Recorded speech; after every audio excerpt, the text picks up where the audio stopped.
As the leader of the Booner pack, I lead from the front. All right, boys. Lock in. It's our core foundation, man. Grit. I'm fired up. I'm fired the f*** up, boys. It's pumping right now. It's got my juices pumping, boys.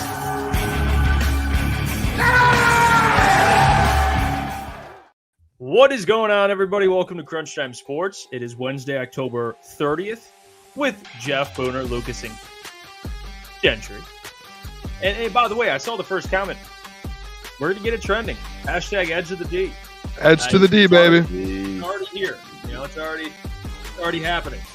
Lots to get to today. We got two special guests. Obviously, Wednesdays, John Maakaron joins the show, and it's great. It's a blast. He joins later in the first hour. We're also going to have Kory Woods on at 8:15.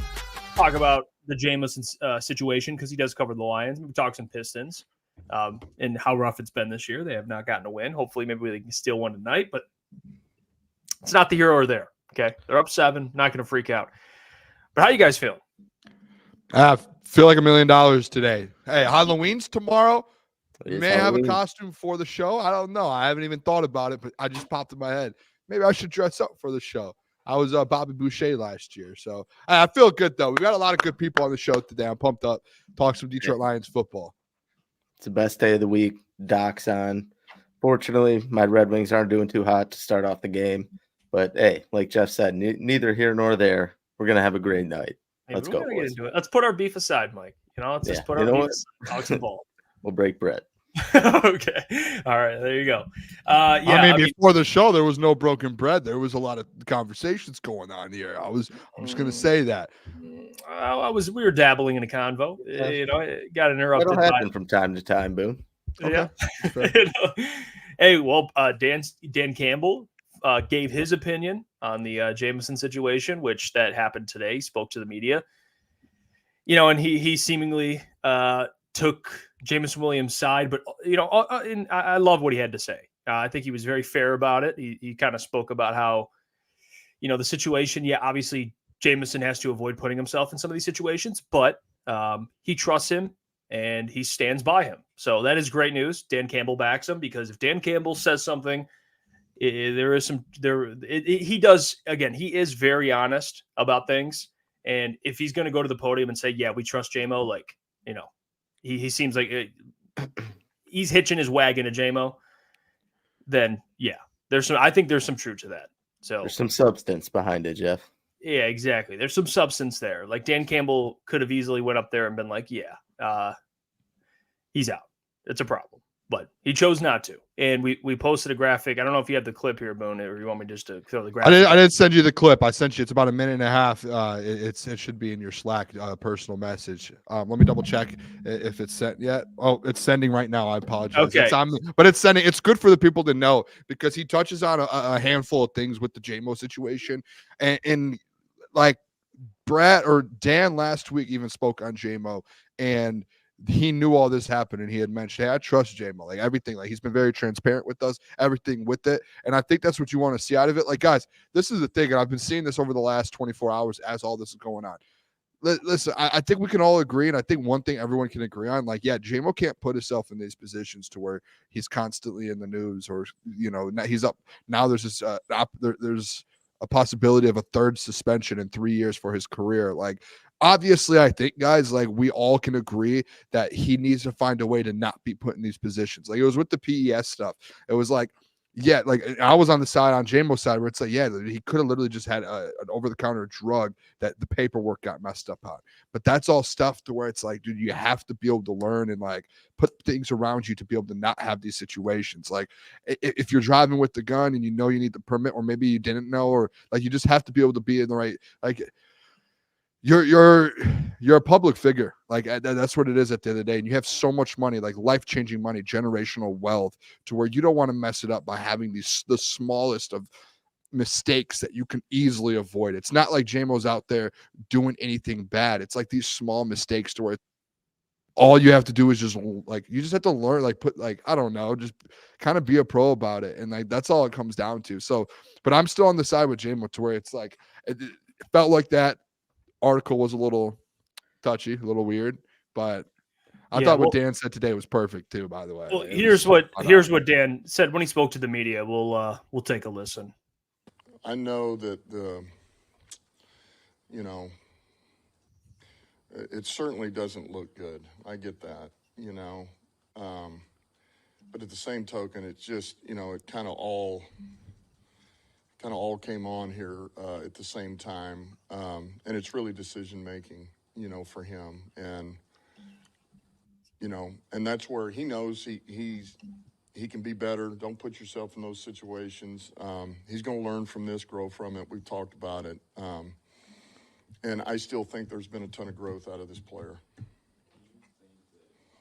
We talked about, last week, losing his grip on the rope, but it's still there for him. We've talked about, extending a hand down, but you're not there to, guide him necessarily all the way.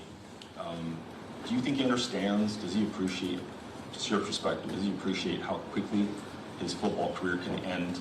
Do you think he understands that and appreciates it? And you communicated that to him? I think he does. I think he's become more and more aware of that over time, and I think he does. And look, for me, man, I judge people over what's in their heart, and I know what this kid's made of, and and he's worth hanging with, and so. He's going to learn from this. He's going to grow. He'll be better for all this. Yeah, well, that's the good news. All right, Dan Campbell's got his back. He seems to kind of lean more on the JMO that he knows and that most people know, which is an overall good human being. Made a mistake. The average NFL career is 3 years. You want to JMO just has to determine himself in a position to last much longer than that. He has the skill for it. It's just about like instances and getting suspended. He has to avoid that. But I'm glad Dan backed him. I think that's the big thing there. I mean, we talked about it the last couple of days, and Kory will talk about it a little more, get his thoughts on it. But awesome to hear Dan address it. I saw in the chat also people at least shout out to Scratch Golf. He said I trust Jeff. He was joking about the tweet that we pulled up yesterday, 2 days ago, that people actually thought I had inside information that Za'Darius Smith was going to come to Detroit. Newsflash, I don't. I tweeted my opinion, and I thought at this point, you had the wizard hat on. Here we go, Jeff. You're out there tweeting out. Insider Iafrate. No wizard hat. It's got a nice ring to it, though. No wizard hat. This was me giving an opinion, and I thought Za'Darius Smith to Detroit is a lock. I still believe that. I think he's the obvious choice. It makes too much sense. He already spoke on being a Lion. He's familiar with the division. He seems like a Campbell kind of guy. He's not expensive. He wouldn't cost a lot. Like, it just makes so much sense. And you guys saw the news today, and I love this. I absolutely love this. Za'Darius Smith missed practice today, and there wasn't a reason. It was kind of undisclosed. All right. And that's the thing. That's the key part of this whole thing. Because remember, Josh Uche was inactive for the game before he was traded, and for unrelated reasons. Like, there was no injury. He was just inactive. And then he was traded. And then you have Za'Darius Smith not participating in practice. Like, oftentimes when a player is going to get dealt, they withhold them from football activity so they don't get injured, or anything happens on the field. That means potentially, most likely, a deal's brewing. Something's being cooked on the grill. It's starting to smell good. Now we're like, okay, all right, maybe is that, some burgers? I mean, what is that? Is it nice steak, a T-bone? Like, what's going on here? Could Za'Darius Smith be a Lion by the end of the week? All right, that's what I'm trying to wonder here. And it also has been reported by Jeremy Fowler that the Browns are looking to get a 4th-round pick for Za'Darius Smith. Oh, man. So, 4th-round pick, give it up. Boone, you say it in the tweet. No brainer. I think, yeah. I no think brainer. Right? Like, 4th-round pick. Yeah. So, Jeff, the thing with the Za'Darius Smith practicing is they put illness, or the reporter said that they told her illness. That is, it feels like it.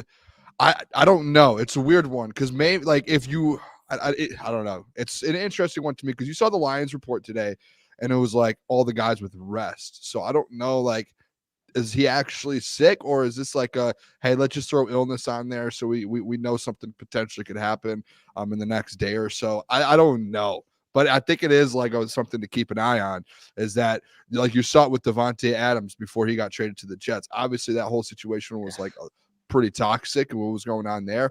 But Devontae had this hamstring, and then as soon as he got traded, literally like the next day he's out practicing. It's like, oh, the hamstring's good now. Like we're good to go. Yeah. It feels good. It's like, yeah, it probably just feels good because you're in the locker room with Aaron Rodgers now and the New York Jets. So maybe it's a situation like that to where they're like, hey, we'll just give you some sort of sickness for the week or an illness. We don't want you to play on Sunday because we can't afford you to get hurt because we want compensation for you. And that's essentially kind of, I think, what the Browns are thinking. Now, I want the people to know, when I watched the Jeremy Fowler situation, he said they want a very, very good third-day draft pick, which makes you think they want like a really good fourth round. Like the best third-day draft pick is your fourth round. Now with the Lions, you're expected to win a Super Bowl, so it's probably like a late fourth. So they're probably like, maybe you might have to give up a little bit more. I don't know, and you don't have a third to give up. You don't have a third this year, so that's the problem. So it's like you have to hope maybe they'll take your fourth if you want it, or I've seen a lot of people talking about like, hey, we'll give you a fifth, and if we make the Super Bowl, it'll turn into our fourth. So I don't know what Brad's cooking. I think everything's lining up, at least for the last couple of weeks, to this Za'Darius Smith thing to Detroit. Even when Jeremy Fowler had talked about Za'Darius Smith, the only team he had named or that he had brought up, I believe it was just the Detroit Lions. Like he was like, the Lions are involved in a couple other teams. So like those people are pretty like in the loop of conversations potentially, and they hear things. So for him just to bring up the Lions and just be like, and then other teams, I think it's something very easy. To kind of be like, Za'Darius Smith to the Detroit Lions, boys. Or I love it. Or you can just simply say hashtag edge to the D. I mean, edge to the D, baby. Full pause. Hey, give me an edge to the D, man. Let's go. That is wild. Corey's over here in the background, just like, what? Part of the Booner path, man. You know what? Bring him home. Let's bring him home. It's a fourth round pick. You get it done. All right. I would give it up to fourth round pick like right now. If Brad is doing that, I'll call Brad. Yeah. Brad, do it. Say like, let's go. Let's get him in for Sunday. Let's get Za'Darius Smith on the line. Let's go, man. It's that simple. It's really that simple. We'll talk more with John about it. Curious. He's got a lot of thoughts too on this whole thing. And another person that has a ton of thoughts is Kory Woods. He does a great job. Covers honestly both. He's a Swiss Army knife. Detroit Pistons, Detroit Lions. More so Pistons right now. They haven't won a game. Okay, it's been very brutal. Kory is, he's a dad. He's covering a winless team. He's doing a great job, by the way. But this man takes time to join the show. So let's bring him in. M Live Zone, Detroit Lions, Detroit Pistons beat writer, Mr. Kory Woods. Kory, what's the deal? How you doing, brother? What's the deal? Man, can't complain. This is perfect timing because the Pistons and the Sixers are right now on halftime. Pistons got a little bit of a lead on there, so everything's going good right now. Hey, I'll take it. They had a lead. They had a lead late against Boston. We were at the game. Wasn't pretty. Yeah. How to finish. They got to close out some games. That's been their one big problem this entire season. It's been a problem for them the past 3 seasons. It's call it a three-headed monster: turnovers, inability to protect the lead, and they just can't close out games. It's just been a thing. Well, I'll ask you before we get to the Detroit Pistons, because I do want to pick your brain on that whole scenario. But first, Jameson Williams, I know you have some thoughts on it. And yesterday it's been an interesting couple of days. We had Wade Fink on, who's a criminal defense attorney, and he was obviously siding with JMO, and his thing was the reporter who put this out kind of blew this whole thing up unnecessarily and kind of gave Jameson like a kind of a bad rap on this whole thing. What's your takeaway, Kory? I mean, you've been linked in all year with the Lions. I know more busy with the Pistons, but what are your thoughts on this whole situation with Jameson? Well, here's the first thing about Jameson. He has to do some maturing. I think that is very fair to say. When first off, his first year, he was injured, whatever, it happens. Right. That's nothing that he can control. But the gambling on the team property, even though it really wasn't on team property, was at a team hotel, but it's still team property. It's kind of a gray area on that. But again, you still have to know the entire rules and regulations when you're in the league. I mean, it is what it is. Even though we may think it's stupid, he has to know that because there are other people who have not violated that. when it comes to the performance-enhancing substance, not drugs, performance-enhancing substance, because it was a 2-game suspension, not the automatic 4. Again, he has to be smart about what he puts in his body. The gun situation is a little bit interesting because here's the thing. There's 2 things about this. One, his brother had a gun. His brother is the gun was registered to his brother, and his brother is a registered CPL holder. The other gun, which Jameson had, which was under the seat, it's registered to J-Mo, but he's not a registered CPL holder. I know people are saying, well, the guns are registered. Look, it is what it is. If you're not a CPL holder, you shouldn't be having that piece with you. So he has to be smarter about that. And I think some of the things that are coming up with Jameson is you see guys out here in the league who just intentionally do bad things and they still get to play. Von Miller assaulted his pregnant girlfriend and got a 4-game suspension. Jordan Addison, he's about to be up for a suspension probably next year for drunk driving. Cam Sutton, domestic violence, had an arrest warrant out for him. Didn't say anything to the Lions, came back to the facility and worked out. And, he's suspended to 8 games, but those are guys that should be hammered the way that people in the city are trying, or some people in the city are trying to hammer Jameson.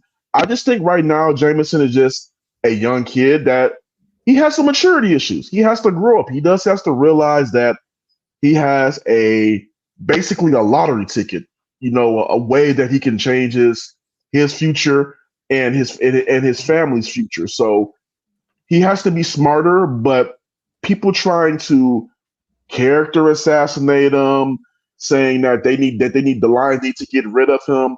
I mean, there have been guys who have killed people and through a vehicular homicide and have been allowed back in the league. And again, I'm not trying to gloss over what he did. He did break a law, but observe everything in the context instead of trying to paint it with a broad brush. And also right now, if Dan Campbell is saying it's not a distraction and none of his teammates are saying it isn't a distraction, how are fans, people not in the locker room, going to say it's a distraction? The Lions are 6-1. The Lions have largely won some games with him having some minimal involvement. So I don't want to say it's much ado about nothing, but I mean, when I do think, the news is out there. We have to report it. You have to talk about it now.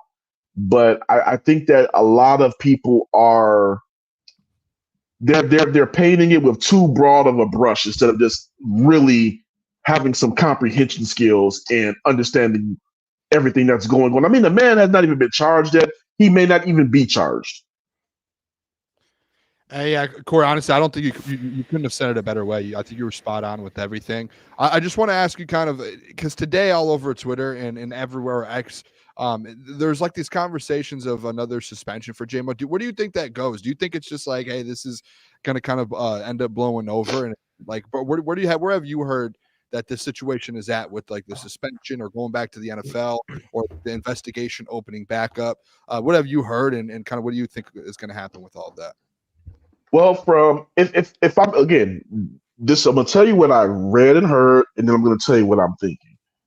Right now, Wayne County prosecutor Kim Worthy said this is the investigations. It's open. It's not going to be something that's going to be like open and shut. So I'm thinking this could be something pretty lengthy because I mean you're investigating why police officers did not follow proper procedure and arrest him and take him into custody for real, and book him. So. That who knows how long that takes. And then I think that if he does get charged, okay, maybe the NFL may come in and step in with maybe some personal conduct policy suspension. But again, it's so fresh that we don't even know. But here's the thing, you got to even talk about J-Mo's character on this. The Lions did not find this out. Jameson Williams went to them immediately, told them what was happening, and then the Lions went and immediately notified the league office. Even the NFL says, hey, we knew about this. The Lions contacted us immediately and let us know what was going on. We have no further comment at this time. So I think everybody just letting the process play out to see what is going to happen. But if I were a betting person, I would say that he probably would not face a suspension this year, but it could be something he could face some type of suspension next year if he's charged. But again, it's still so fresh. Heck, from what I've been reading, we don't even know why they were pulled over. So it's a lot of moving parts right now. Yeah, and Kory, I'm going to switch up, go to the Pistons side of things. Obviously, through 4 or 5 games, there's been a lot of ups and downs, but just what's the biggest change or difference that you've noticed so far under JB Bickerstaff? The way the players communicate with them. I believe that, the way the players are communicating with JB Bickerstaff is night and day different than what I've seen how they communicated with Monty Williams. To me, I think the way they communicate with JB Bickerstaff is kind of similar to the way that they have the bond or the relationship with Dwayne Casey, somebody that they still hold in high regard. They have somebody that from just hearing what they're saying, it feels like they have somebody that's invested in getting the best out of them and utilizing their skill sets and putting that on the forefront, as opposed to somebody that's just trying to come in and make them play their way, play what they think is the right way of basketball. And the thing that's really hindering this squad right now is closing games and turnovers. They've been in 4 of the past 5 seasons, this core group has been in the top 10 in turnovers. Last season, they were second behind the Utah Jazz in turnovers. I believe the number is 14.6, something like that. I know it's about, don't fact check me on that, but I believe it's about 14.6 turnovers per game. Cade Cunningham, as great as he is, Cade Cunningham has to stop turning over the ball. I mean, this guy is second in it going into tonight's game. He was second in the NBA with total turnovers, 23 in 4 games. That's a lot. And again, Cade has to play better. Yeah, Cade is scoring great in the first half, but Cade has largely been absent down the stretch. And any great player, especially one that is on a max contract, he has to be a guy that can close. And I believe that you don't give a guy that extension if you don't believe he can close. I believe that they also do need to possibly look into adding a point guard and maybe moving Cade off ball. Not to say that Cade can't be a facilitator, but maybe put him in like a Grant Hill type role where he's a point forward for real. I mean, he has the bulk, he has the size to run it like that, and maybe bring in somebody to be the floor general, or this might be kind of controversial, let Ivy run point and move Cade to the 2. That's a possibility right there. But the group under Bickerstaff, I believe that long term, as far as their development, I believe that he's going to develop them a lot better than maybe I could say the previous regime did. So, Kory, let me just be honest with you, okay? And, I've really tried to be positive. Okay, I even told the fellas on the show, I said, you know what? 35 wins were coming. All right, we're knocking on the door. Ooh, 35 was bold. It was bold. It was very bold. It was like reputation costing potentially. But I will say, I want to ask you this, okay? The player that I'm the most disappointed in is Tobias Harris. He cannot hit the side of a barn, Kory. I mean, to quote Mike Valeni, he couldn't score in a whorehouse. Like, that is the problem here with Tobias Harris. What have you made of Tobias Harris so far? Is it like figuring out his role? Like, what would you point, or maybe just a slump? Or it seems like he can't hit a wide open 3, and that's a problem. Well, I'm going to lean on Cade Cunningham and JB Bickerstaff on this. They said that they have not done a good enough job of getting Tobias Harris in his spots. And it also could be a little bit of Tobias maybe showing a little bit too much deference to Cade and just letting him get his thing going. And, Tobias not really getting his shot off because, I mean, Tobias can score. The guy can shoot. I mean, last year, 17 points per game under Philly. I believe he was, 47% from the field, 35% from beyond the arc. Efficient. So, I mean, that's why they brought him here. So so again, it could just be a slump. I mean, we saw Tim Hardaway Jr. He had a little bit of a slump in the preseason, and then he started to get a little bit more active as things went on. But I think it just needs to be better ball movement and better facilitation on Cade Cunningham's part and getting these guys in their spots. Now, again, if Tobias is taking these open shots, he has to nail them down. So there's some culpability on his part. But I think they're just still trying to figure each other out. And I mean, everything looked good in the preseason, but now you're going up against the starters for real, and it's going to be a learning curve. But I understand the disappointment in Tobias Harris. But here's the one thing I like to tell Pistons fans or people that have had reservations about the Tobias Harris signing. The Pistons had a boatload of cap room, and they were a 14-68 team. The year before that, they were 17-65. The fact that you got Tobias Harris to come to Detroit when you probably were not going to be able to get anybody else, I would say just be thankful you have him. You have somebody that wanted to come back to the city. And also, too, it's a 2-year $52 million deal. This year is basically a rebuilding year, a filling out process, getting some savvy veterans around these guys. Then the next year, if you want to keep him throughout the entire season, cool. His contract is going to be up after the next season. Or if you want to make a move for an all-star, you have an expiring contract. That's something that team looking to get off of a superstar, they would love to have. So it's either way you look at it, it was still a smart signing. It's just that right now it's not producing the returns that people would like. Hey, Kory, one thing with all of that, and something, when we were at the game last week, and something that I brought up, and at least in today's NBA, I would like to kind of know your thoughts on this as well. But it's, you have Cade Cunningham, who can be your number one option.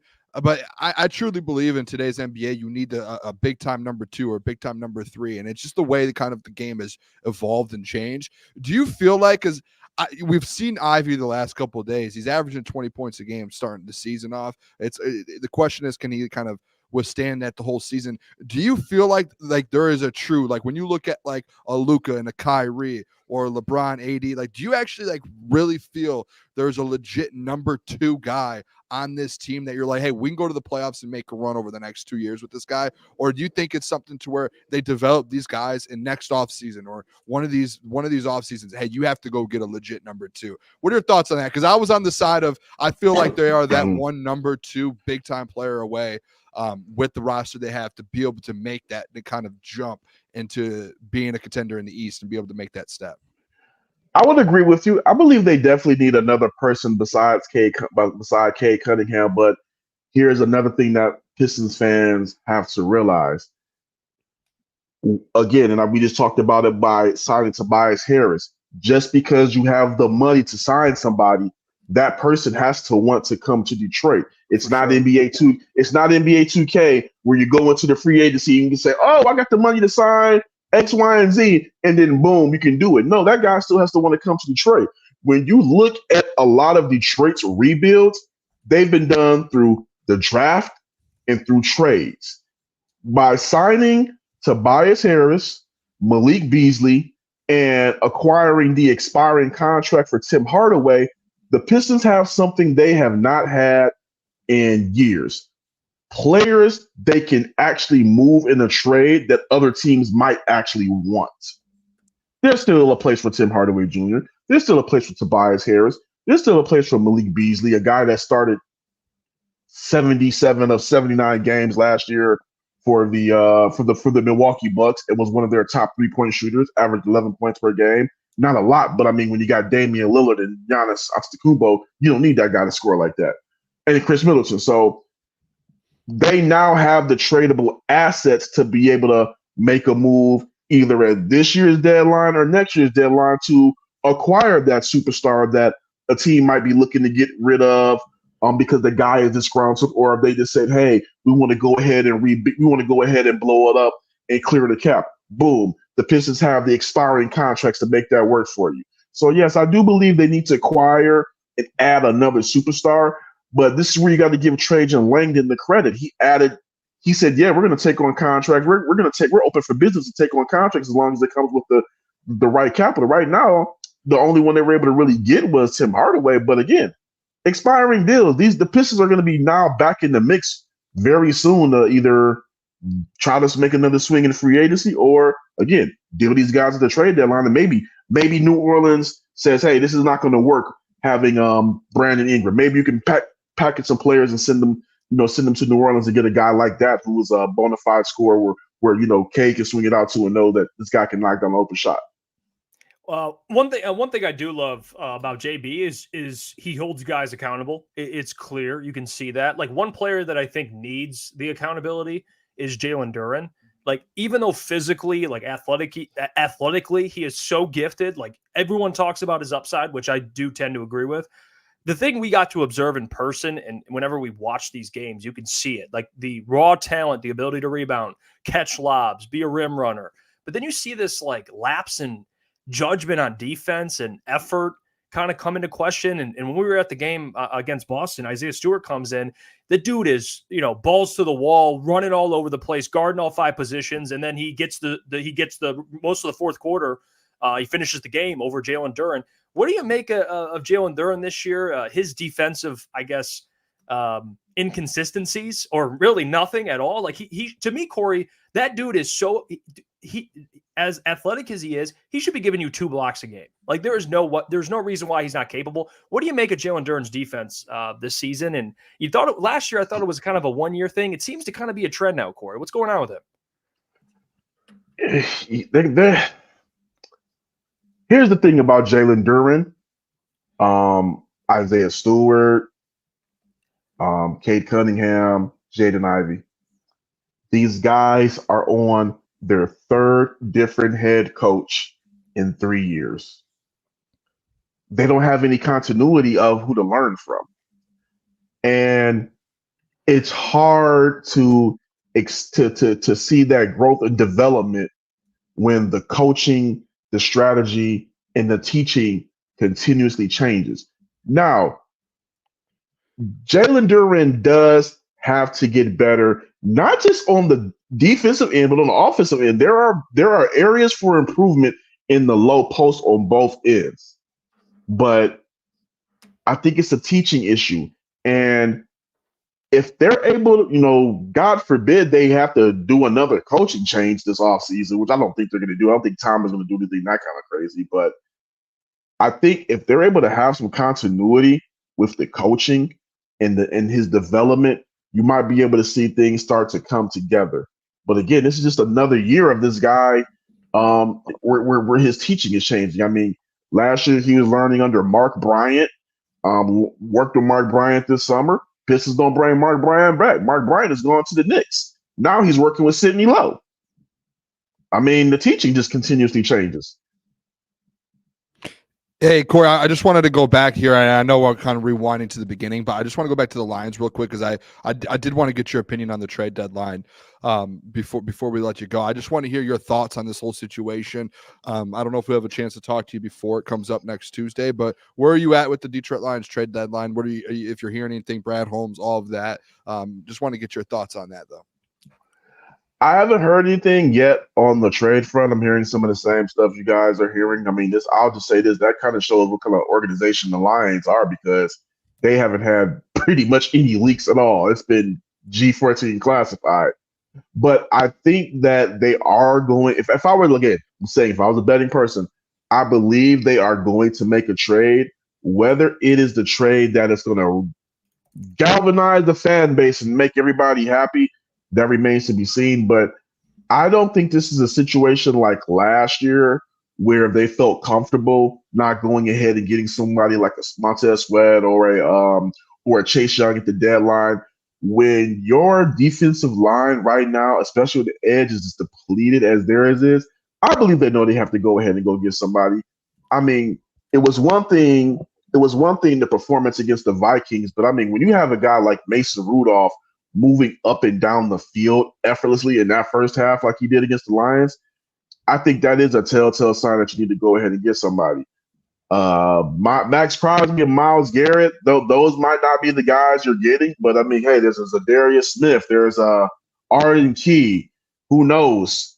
You might end up getting somebody like a Jadeveon Clowney, not really producing right now that well for the Panthers, but he was solid last year with the Ravens. So there are some options out there, and I think that the Lions are going to explore them. But I also don't think that they're going to mortgage and just give away picks just to give away picks. Like somebody just said, "Hey, I heard somebody say give away 3 first-round picks for Max Crosby." Hell no, 2.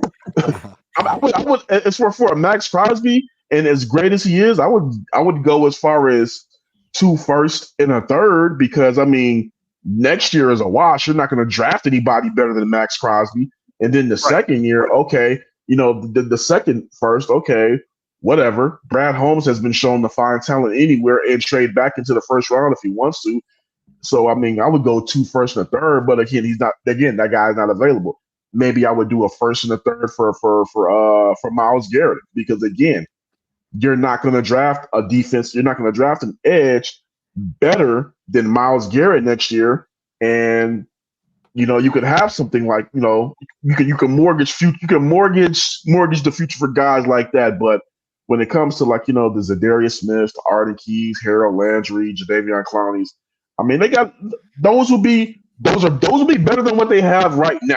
So I think they're going to look into those, and I think they're going to make a move. Yeah, I don't know who would say trade 3 first-round picks. What an idiot! I definitely didn't say that. But yeah, Kory, you're a legend. You know what? You know who did it, but I'm not. You mentioned his name earlier. Yeah, okay, that's fair. That's very fair. Hey, Kory, we appreciate you, man. Talking about a winless team and then goes to one of the best team in football. He's very versatile guy. Keep up the great work, my friend. I know you'll be covering the Pistons this week. So the guys in class too. He's a legend. I'll talk to you soon, Kory. Appreciate you. All right, peace. Appreciate it, Kory. Kory Woods, M Live, the man, the myth, the legend. Look at that, man. He's transitioning. He's talking winless team. He's going best team in the league in the NFL. He's like bouncing. Just up here. Hey. 2 different spectrums there. Yeah. Like, top. He's got all the highs and lows. I was listening. What's that song? Ain't no mountain high enough, and ain't no valley. What is it? Low. You got. That's what Kory's going through right now, covering the Pistons and the Lions at the same time. You're just all the way up here. What's your saying, Jeff? Yeah, and he's in school. The up down theory. Yeah, I mean, and he's in school, so he's yep. It's the up down theory, literally in human form. That's Kory Woods. He's covering the ups and he's covering the downs. Now, I'll give you some players this week that'll only be up. My impact players. I'm going to tell you about them. All right, I got a couple guys this week, fellas. Before we get to the doc, I'm going to tell you who I think this week will make an impact for the Detroit Lions in a very big divisional game, which we're going to break. I can't wait. Tomorrow, we're going to get into really the thick of things and really the matchup. And because we haven't really talked about it all week, it's been a packed week of news. We've had a ton of guests. And then we're debuting a new segment from Lukas Klotz. And he's going to give you some lower key guys that maybe casual fans tend to sleep on that could make an impact in the game on the Packers side that you have to watch out for. But here is my list. All right, fellas? Here it is. See it. All right. These are the guys that I think are going to be integral this week on making an impact. All right. And let me explain. Let me get the music on right now. Let me just set the vibe. Oh, you put them all up at once this time. This is new. I'm just all right. And by the way, it's not because I forgot. I promise. It's not that. It's not because I forgot to. It actually is. It actually is. But here's the guy. No one said anything. Yeah, here's a guy in Brian Branch. Here's a guy that I think is going to make a big impact this week. And I'll tell you why, ladies and gentlemen. Brian Branch, Lambeau Field, on the road. It's not just him. You can even add Kirby in here. But I think Brian's versatility, his tackling ability, other teams, at least those last 2 games, the Titans and the Vikings have been having success running to the edges. They're running to the edges. They're abusing not having Hutch. You're going to need guys that can tackle. Hence why I have 2 guys that are very good tacklers, but also 2 guys that struggled a little bit tackling against the Titans. They're not going to go two games in a row where they struggle to tackle. All right, Anzalone missed some last game. Brian Branch missed some last game. It's not going to happen 2 games in a row. I promise you that. Brian Branch, for his playmaking ability, taking the ball away, punching out the ball, And, of course, having interceptions. I think that's going to play a factor this week with a banged-up Jordan Love who will give you the ball. He's shown it all year. Yes, he throws for at least 2 touchdowns a game, but he's handing you an interception on a silver platter. And, guys, last week, Kirby Joseph got a pick. You know what that means, right? Brian Branch's turn this week. Okay, that's how they take turns. Brian Branch is going to get one this week, and he's going to be back there. You have Jaden Reed, a deep threat who can make plays. You have Christian Watson, deep threat who can make plays. Romeo Dobbs, guy that can he can help push the ball downfield as well. Jordan Love's going to push the ball downfield. You need your safeties to make some plays, and I think Brian Branch is going to do that this week, and in a lot of different ways. Anzalone, I already mentioned the tackling ability, but also his tackling ability is going to be valued the most in the run game. They're going to run the football with Josh Jacobs. They brought him over for a reason. And with the Lions kind of struggling a little bit against the run, especially when they run to the edges with who they have, new guys, practice squad guys, Anzalone, sideline to sideline guy, he's going to be very important. Obviously, he's wearing the green dot. But more than that, his playmaking ability in the open field, he's going to have to not allow yak here. You know, a lot of guys on the Packers that can get some yak. Anzalone can help stop that. And then I have somebody on here that, you know, didn't have to do a lot last week because the offense was set up at basically the 20-yard line every time. But this week, think about it, guys. Who plays well on offense in Lambeau consistently? It is Amon-Ra St. Brown. Yeah, you're going to have Jair Alexander out there. I don't care. Amon-Ra St. Brown's going to win that matchup, and this is going to be one of those games, those divisional games, where you're going to look at your best players. Remember the Vikings game, right? Divisional game, very important game. Who made plays? Amon-Ra St. Brown in that game. He had the huge touchdown catch over the shoulder. Jared Goff put it in just a perfect spot. He made a huge play, and he made a bunch of other plays in that game. I believe he had 100 yards, if not close to. I think this week, man, Amon-Ra St. Brown's going to go out there and eat. He's going to play very well. I don't know what his line is at right now. I don't care, quite frankly. Bet the over. Bet the over. That's what's going to happen this week. I think Amon-Ra on offense is going to be one of your best players, and most impactful players. And I think on defense, you're going to look at Brian Branch and Anzalone. Last week, I got 2 of the 3 kind of correct. I don't know what you'd think with Aleem McNeil, how you feel about that. I don't know if I hit on that one. I'm just going to be honest, guys. I don't know if I hit on that one. Maybe he didn't pop up in the stat sheet, depending on maybe it's subjective. But I hit on the other 2 guys. This week, I think I'm going 3 for 3. I think 3 guys have a big game, and it's all 3 of these players, fellas. That's what I think. I love it, Jeff. Yeah. Go ahead. I was going to say, Amon-Ra, like you said, he had a kind of a slower week last week. Wasn't really his fault because the offense was always in the red zone. And then you have a banged up Jair Alexander. And Amon-Ra always talks about how he loves playing in Lambeau. And I already seen it in the chat who I thought you were going to pick, Monty. He hates the Packers, loves playing in Lambeau. Two of the guys. And Brian Branch, obviously you said didn't have the pick last week. Him and Kirby been kind of alternating, winning the turnover battle for them, Boone. They got a lot of offensive weapons, and they have a Jaden Reed who is one of the hottest players to start the season and has kind of dudded out. So you kind of expect him to get more involved. So Brian Branch, 100% going to be huge, going to have a huge impact on this game. I'll say this. If there's one guy, and you know, he could have a big game, Jeff, but if there's a guy that I know isn't going to be my legacy player, it will not be Amon-Ra St. Brown this week. I'm just letting you know. I respect that you have him on. He's averaging in his career at Lambeau Field, he's averaging 41 yards per game. And then come Sunday, it's supposed to be raining, higher winds, 10 to 15 mile per hour. I don't know how crazy that is for football, but it's supposed to be raining all day long into the game. I know it's a later game, so maybe the rain stops, but still at Lambeau, it's going to be wet. That's where I kind of, in my mind, I start to lean towards offensively. If I was to replace anyone on this list, I love the Brian Branch one. I think Branch and Kirby both have big games on Sunday. I think they both have big spots. And then I think Anzo, like if you look at the last few weeks since he's been back from injury, Jack Campbell, like Anzo is obviously 100 times better than Jack Campbell in coverage and doing that kind of side of it. But when you're looking at making tackles and finishing, the last few weeks, it's been kind of Jack Campbell, like last week leading the Lions with 11 sacks. So I think this is a spot for Anzo to come out and be like, hey, like versus the Green Bay Packers, Josh Jacobs, some of these tight ends they have. If I had to just replace anything on this list, Jeff, and I had to nitpick anything, I would just say the Amon-Ra thing. It's just because of those. His 3 games at Lambeau, I think it was like 50-something, 40, and like 18 his rookie year.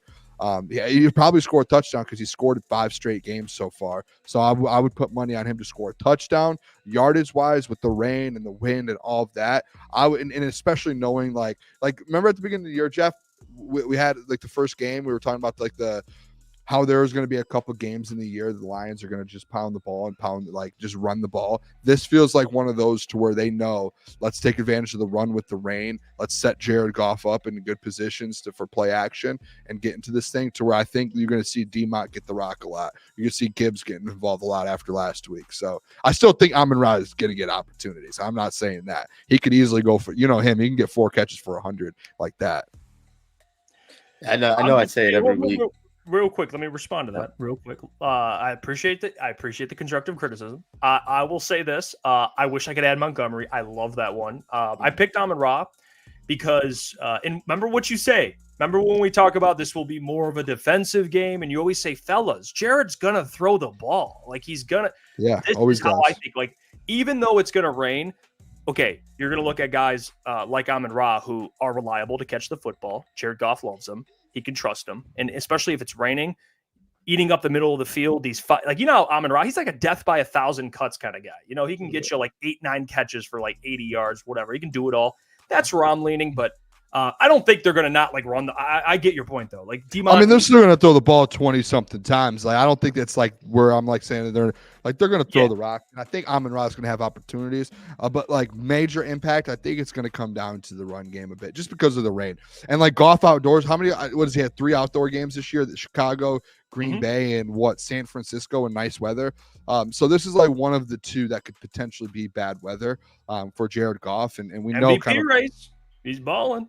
Yeah, but we know like the history with that. So I'm not saying obviously I'm not saying Goff's gonna have. I still think he's gonna go out and be MVP Goff, but I just think that's like a factor, at least for me. Like when I'm betting and looking into this game, I'll take that into account for sure. And the reason why I put Anzalone is because of his coverage ability. That is kind of for sure because of the tight ends. They have multiple tight ends that can make plays here. But what were you gonna say, Gentry? Sorry, I was gonna say I know I say it every week, but this just seems like a David Montgomery game. Like Boone brought up the weather. I was kind of expecting him or at least one of the running backs to kind of be in here, but I don't even care, Boone. Even though with the weather and whatnot, Amon-Ra is still going to get this game. So I'm not too worried about that. And, he knows how much this game means. And like he always talks up these games against the Packers and at Lambeau and stuff like that. He'll show up. But Jeff, I am also surprised that you put Amon-Ra on there. No bet list. Yeah, that's what I was like. Whoa, I was going to bring up. I was going to let it slide, but you toss him on the no bet list, and then he's an impact player. It just there is the breaking news. He has to. Anytime he wants to put someone on the no bet list, it has to go through. It has to be approved by me. So I have to make sure. Look at the requirements. So there's already one player that has been approved and put on there. Can't remember who it was. It was Jordan Mason. Jordan Mason is on the. He's no locked list. away. Like I denied Amon-Ra St. Brown. I've denied him. Well, here's the thing with Amon-Ra, and here's my psychology with it, fellas. And John's gonna join. He knows psychology. I messed up betting on Amon-Ra consecutive weeks, and he didn't hit the line. I'm like making him an impact player, like reverse psychology. Like maybe I put him as an impact player. Maybe he gets it this week, fellas. Like let's think about this here. Like maybe the reverse of it. Like I gotta pump him up. And then maybe he goes out there and makes a ton of plays. I mean, I didn't put him on the list the last 2 weeks, or last week, sorry, because I think the prior week he played extremely well. But last week I didn't have him on there. Offense didn't really do much. So who'd you have last week again? Well, the offense did a lot, but the special teams didn't really help them out. Last week I had Aleem, Jameer, and Kirby. So Aleem, I don't know. Would you count? Would you give me Aleem? I don't know. Would you come on? Could you give me? He can meet you in the middle there. Okay, just give me Aleem. I don't know. I had him on there. He was fine. He was fine. All right, let's bring in John here. John's waiting patiently. It is Wednesdays, guys. You know what time it is. We have John Maakaron, of course, the man behind the Detroit Lions on Sports Illustrated and the host of the Lone Wolves podcast, aka Detroit Sports Podcast, aka absolute legend in the town. And as always, this is brought to you guys by BetUS. Please welcome to the show, Mr. John Maakaron. John, what's going on, my man? Fellas, good to see you. Props to Kory. Always enjoy when he comes. I always enjoy his perspective. And I saw him at Ford Field. And just to know what kind of guy I am, he's walking to the locker room after the Lions win. And I go up to him and I said, "Hey, man, what's it like to kind of watch a game and see a win?" And I just started laughing. And the look on his face was priceless. I said, "Kory, man, sorry. I just had to, man." The guy, bless his heart, covers the Pistons. What the hell, man? I need to buy that guy a drink. He's one of the best reporters in town. He does great work, and I'm really proud to get to know him over the last couple of years. Yeah, Kory. Cool guy covers the Pistons, man. I'm sorry. Yeah, I mean, John, it's rough. I mean, he covers the best team in the league in one sport, and the worst team in the league in another. I mean, it's hell of a dynamic, honestly. Not too many people can say that. But I'll ask you this, John. You have done a very good job, as always, of covering stories. But the Jameson Williams one, you really have stayed on top of. And you guys can check out the articles, of course. And I'll link it in the description. But your kind of takeaways, John, over the last couple of days. It's been a hectic last couple of days, and then we'll get into Lions, the football, actual football. But just to get your thoughts on Jameson, because I haven't really gotten a chance to talk to you about it. But what'd you make of the last couple of days? The reporting, how much is on the actual reporter? We had a criminal defense attorney that talked more about it. What's your take on this whole thing, John? No doubt. It's just been a situation in which we're talking about Jameson Williams away from the field. Look, if it was going to happen, it kind of fell into the timing where he was suspended. So it's again, another distraction in terms of this is a focus that we're talking about. But I look at it from, first and foremost, Ross Jones in the world of investigative journalism is really good at what he does. He's also made life better for a lot of psychiatric patients. The reports that he did highlighting some mistreatments at some psychiatric facilities has made waves, and he has the courage to follow up on a lead. Now, I don't know if anybody else saw this, but that whole scenario with Jameson Williams and guns was crazy, and it kind of made me, feel bad about myself as a journalist. A couple weeks ago, I don't know if you guys saw it, someone online said, "Hey, Jameson got in trouble with a gun." And the Lions fan base was like, "You Minnesota Vikings clown, you ass. I can't believe you would release this. I can't believe you would talk about this." So I saw it online, but I immediately was looking at the person, didn't have a lot of followers, the overwhelming attention that it got negatively. I was like, it's nothing. But he was like, "No, someone told me this." So someone in the department tipped off someone, and this is going to get looked at. So like I said in the chat yesterday, anytime a athlete of Jameson Williams' profile has an interaction with the police, someone's going to know about it. And to me, I don't look at it from the perspective of blaming Ross Jones. He asked questions, and I don't think it's going to put others in a negative light, because when you see the story as it's laid out, he basically tells the timeline of what goes on in that video. So to me, the question to me is still unanswered. Did he get preferential treatment? We don't know that, because in the story, one officer says he should have been arrested. Another officer says, well, we got to call and figure this out and make the determination. So to me, it just kind of speaks to a law that needs to be tightened up so that those that decide to carry a gun, which Jameson Williams is doing legally, are able to understand the rules fully. Laws are not supposed to be interpretive, like the defense attorney said. It's supposed to be when a judge sees a case, he looks at the facts and says, okay, was a law broken? That's why the legal system in this country is crazy, because there is so much interpretation of laws. Good laws need to be followed. And just like the intro, your defense attorney said, by the letter of the law, something was not done right based on the technicality. Now, the officer maybe made a decision to say, I'm going to let this slide for some reason. So at this point, just based on where Ross looked at it, he said, I want to ask more questions. And that's what happened. And then the police department is going to investigate. So to me, I'm still open-minded to say, okay, what happened? How did this arrest take place? Was it done properly? Why was the police chief mad? Why did Jameson Williams feel the need to shout out that I play for the Lions? So to me, there's a lot more questions, and that's what investigative journalists do. They ask questions to lead to the truth. Eventually, we still don't know the truth as we speak. It's just not a good look for Jameson Williams. I don't think the punishment for something like this needs to be as severe as like what people say, the throwing the book at him. But if a law was broken, then something needs to happen. And I don't blame investigative journalists for highlighting something that happened. It was already out there. It was out there online. I don't know if you guys saw it. It was being debated online at a high clip. And to me, it's crazy because I never thought I'd get to the level where people would DM me, look at this, look at this, look at this. And it's every day. And some things I look at, some things I don't. I did not bother to call the Detroit police. I did not bother to even look at it. I assumed, Jameson's not going to be involved with guns. And I thought, and I blocked the guy that put that tweet out there. Well, in the end, 2 weeks later, it turned out to be true. So do I think that this is going to impact Jameson Williams with the Lions? It's his last chance. I don't think that clearly he's valued within the organization. They don't want to part ways with him because he's a talented receiver. So to me, I just look at it like Jameson Williams, hopefully, again, learns from this at the highest level to understand exactly the letter of the law with certain things. And for him, I'm looking forward to seeing what he can do against the Texans.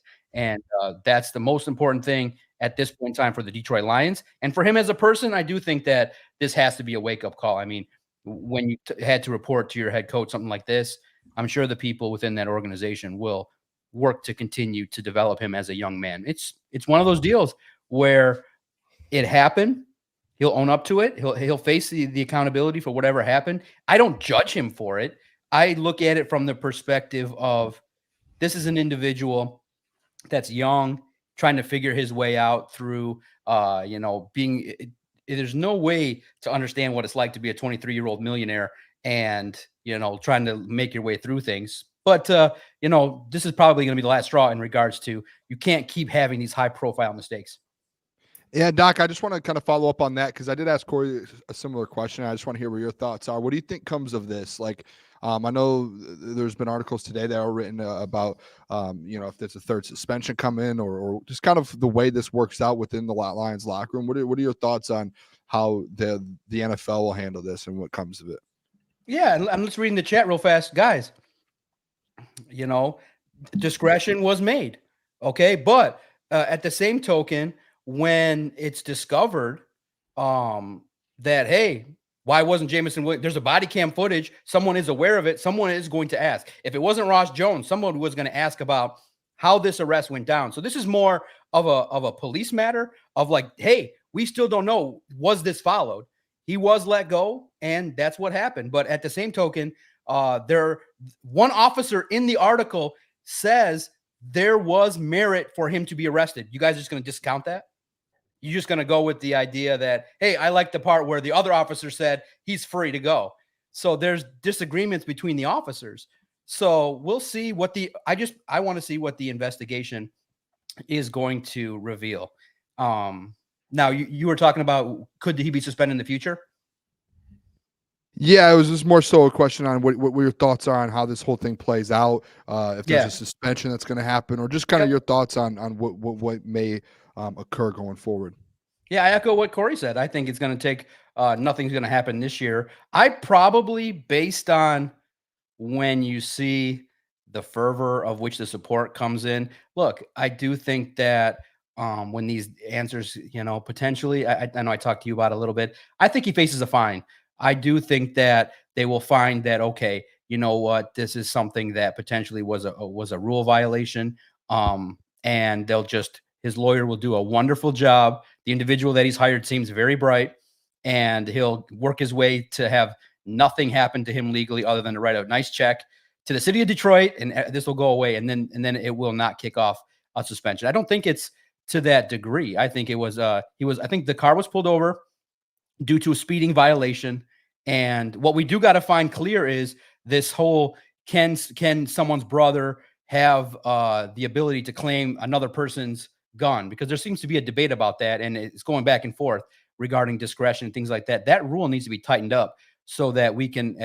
I'm not a gun owner, so I don't. I'm not going to have to worry about concealing a weapon.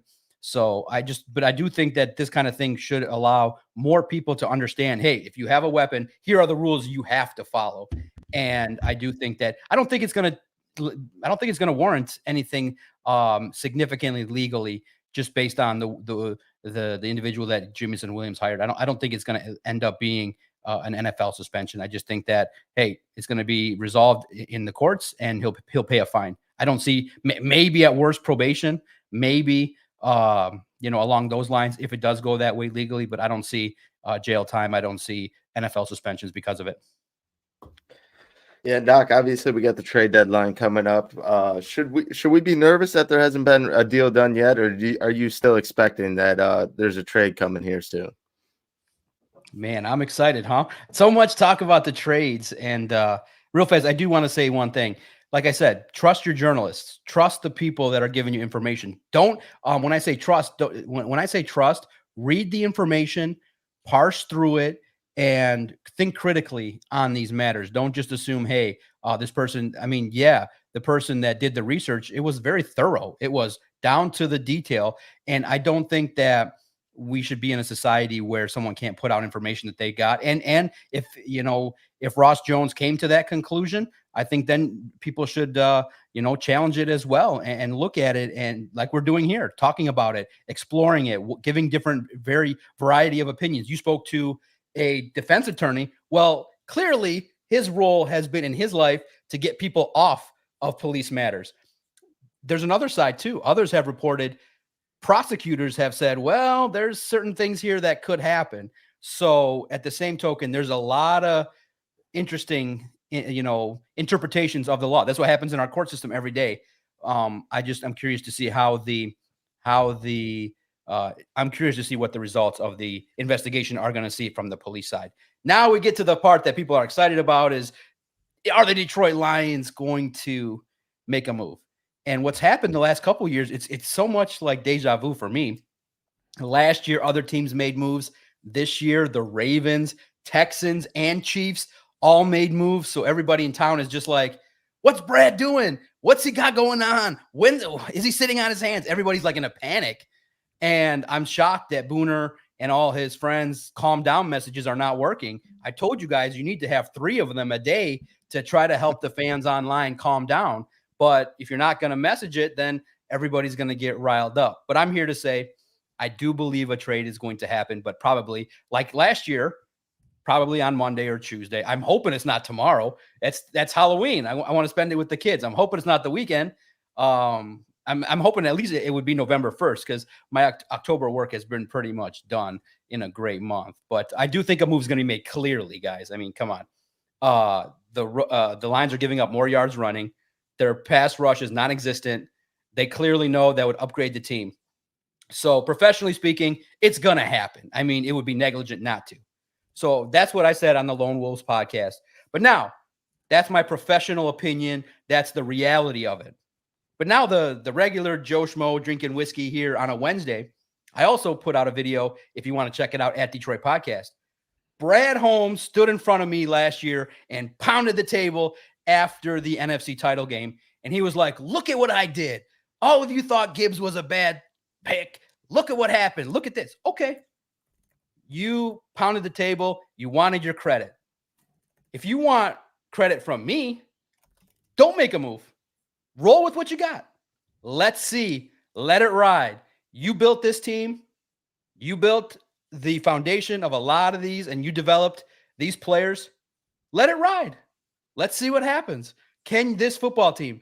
Now, my opinion is steadily changing the more I keep watching film. At first, I'd say, hell no, this football team is not winning a Super Bowl without a move. But the more you watch it, running game is solid. Jared Goff playing out of this world. Amon-Ra St. Brown, Jameson Williams is going to be motivated. Good tight end. Can you hold on defense? So to me, as the guy just sitting here shooting the breeze with my friends, fuck it, let it ride. Prove to the fans you're the number one team in the NFL. Don't make a move, and prove to the world you built the best team. Then when you pound the table, I'll stand up there and clap for you. Good job, Brad. You built the number one team. I'll clap too. But, this is just, shooting the shit. But I do think that this football team clearly is going to upgrade, because that defensive line, is not going to stack up in the postseason against teams that have good offensive lines, have good running games. Derrick Henry would rush for 150. Mahomes would have all day to throw. You gotta, I love it, Steve Lehman. Put it out there. Put your nuts on the table and don't go. Don't make a move. But no, in all seriousness, like I said, that's two different things. Professionally speaking, the right thing to do for the fan base of the Lions is to make a move. I think the fans would go apeshit if they didn't make a move. Oh my God, I think there'd be one person smiling. It'd be me. I'd just be like, hell yeah, he's a gambler. Let's go. He trusts his shit. He trusts what he did. Look, I'll say this. If you really believe the Lions are the number one team, why make a move? You got the number one team. Roll with it. You got an offense. You got secondary. You can always improve your chances. If you got the number one team in the NFL and you truly are a fan of the Detroit Lions, roll with it. See, I'm getting closer to believing they could do it, but clearly my confidence would soar if they added a couple more pieces. I truly believe, and I said it before and I'll say it again, 2-3 players away, 2 or 3 good players away where we can be favorites maybe if they get to the Super Bowl.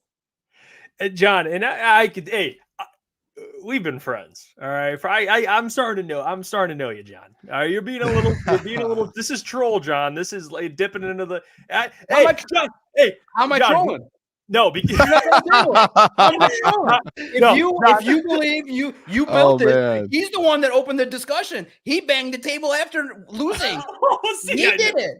So that's what I posted. I said this one seems a little personal, John. Listen, he could actually accomplish it. The people are saying the Chiefs are the worst version of an undefeated team they've ever seen. The Ravens just lost. Guys, the universe somehow or another. I was saying this to my friend too. The universe, for whatever reason, has maybe put some Lions luck out there in the football world. I mean, Diggs goes out for the year. Maybe the universe is conspiring that no matter what happens, the Lions could be the Super Bowl champs. I know it's crazy to think about, but wouldn't you look up? Okay. Assuming the Lions win the Super Bowl, wouldn't you respect Brad more if he didn't make a move and he rolled with this team? I think I'd respect him 50 times more if he won a Super Bowl with this roster, not adding at the deadline and everybody else added. Man, that would be something you could legit clap your hands for and say, Brad, you proved us all wrong. The trade people, the ad people, the people that were nervous and tweeting all throughout the deadline. Listen, in the end, it doesn't matter. However, the Lions need to win this Super Bowl. We all want it. I'm just, like I said, not trolling. I'm saying, think about it. If the Lions win the Super Bowl without adding, it'd be the greatest accomplishment ever. It would truly be, we drafted a team and developed it and won a Super Bowl. It would be crazy to talk about. But it would be okay, and that's business. That's like business story mind, John speaking. But let me ask John, the opinionated man that I know. Do you, John, believe that this team without a move is capable? No, fuck no. Oh, come on, Don. That's the John I know. You have to add. No, I don't believe that. I don't believe that because I'm conditioned to not believe that. They've never won it before. I mean, I'm not a blind loyalist. I've never seen a team get to I've never seen the Lions in the Super Bowl. So it's hard for me. Again, I may be wrong, but I'm one of those people that also has the scars of sitting at Ford Field and watching. I've been scarred. I have PTSD. I've been scarred as a Lions fan. Now I cover them, and I'm so thankful to be able to. But I think and I don't think it's a big knock to think that, when you get to the Super Bowl, a lot of good things have to happen, especially when Patrick Mahomes on that stage just turns into this unbelievable individual that you got to take down. So I truly believe that the Lions are going to make that move because they know they have a big weakness. I don't think you can go into a Super Bowl and your rush defense, because clearly, guys, it's not a secret. If you watch film, the Titans and now further opponents are going to rush towards the edges because there's a clear weakness there, and you can't have, the deficiencies. They've given up the most rushing yards in the past 2 weeks. So I do think they're going to make a move. So it's not a knock. It's not a knock. I mean, it's just the way it is. So it's one of those things where I want to be in the best position possible to win a Super Bowl. I want 2 or 3 players. I want a player on offense. I want a player on defense. And I want to go into that Super Bowl with a great football team and a great chance to win it. It's that time. I think, aren't you guys sensing that the momentum is building, that this football team, Sure. the universe, I think is kind of saying, hey, Lions, it's your time. Yeah. Yeah, and Doc, I mean, with that, just kind of want to go back to this Sunday game. It was obviously versus the Titans. I'm sure you were there, and it was just like this was a non-factor of a game.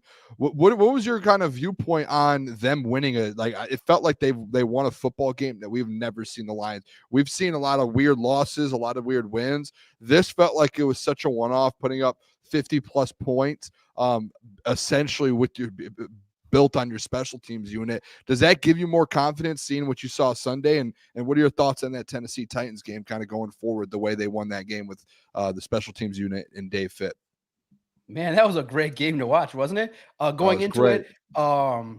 it was one of those deals where you're playing the Titans and they started off slow defensively. They just kind of got into the game a little bit slower, but then once the special teams put them in the prime position, you were good. It was just going to take a colossal collapse to lose to the Titans. They're god awful, and they sent the message to the team they're selling. The Lions just even won a game through special teams. That's how good they are. But you didn't need much against the Titans. I mean, they have Jeffrey Simmons. They have a couple good players. Ridley was getting the ball. Clearly, Rudolph took advantage of a couple of good drives.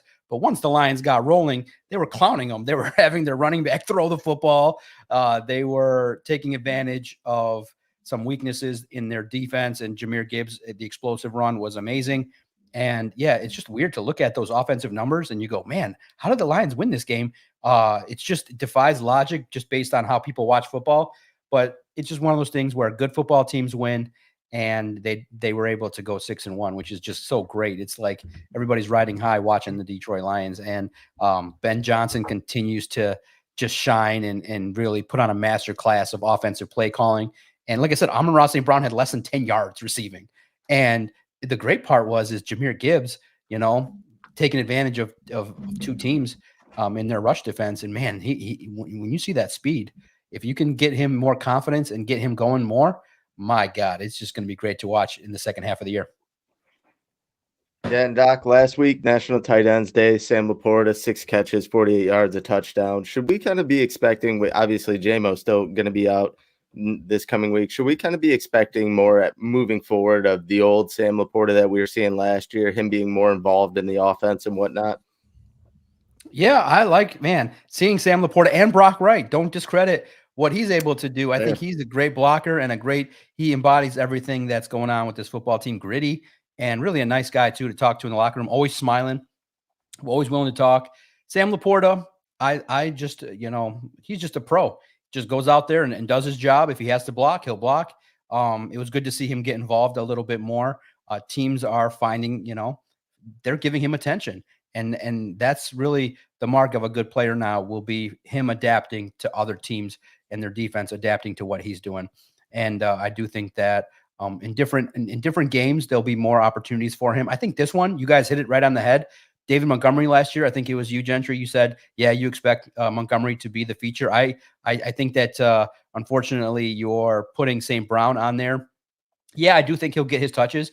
But if you recall last year, Montgomery got 120 yards rushing on the road against the Packers. So I think it's going to be a combination of Montgomery and Gibbs this game, and a little bit because too, you guys got to think about it. I know Goff will be ready, but what's the impact of that ankle going to be? How's that going to affect his rhythm and everything going on? So I think Amon-Ra will move the chains and do his thing, but I do think that the 3 guys that I would put on there would be Gibbs, Montgomery, and Sam Laporta. Well, Doc, I'll ask you about the game now that we're kind of getting into it. I found out today, honestly, the weather conditions, I wasn't even sure, but the game itself, Packers in the Lions, at least on our list, we do our top 10 Tuesday, 2 best teams in the NFC right now with how they're playing. What do you expect out of this game? Maybe your thoughts on the matchup. You got a banged up Jordan Love, groin injury. Maybe it'll affect a little bit of his mobility. But what kind of problems you think for both sides the Lions will get and the Packers will get this upcoming game on Sunday? What's like your early thoughts on it? Yeah, early thoughts are I'm reading reports now that Jordan Love is kind of talking like he's going to play. I'm concerned about Blakeman in terms of how many flags he's going to throw on the Lions. Yeah, he's controversial. But outside of the officials, look, man, here's what you got to contain. Jaden Reed, man, the former Spartan dog, is doing his thing. And it's crazy because when Jordan Love was healthy, their connection was pretty strong.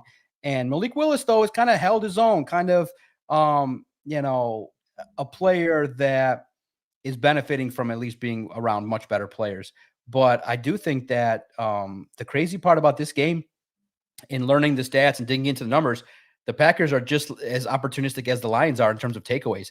They punch the ball out. They're opportunistic. They give the offense more chances.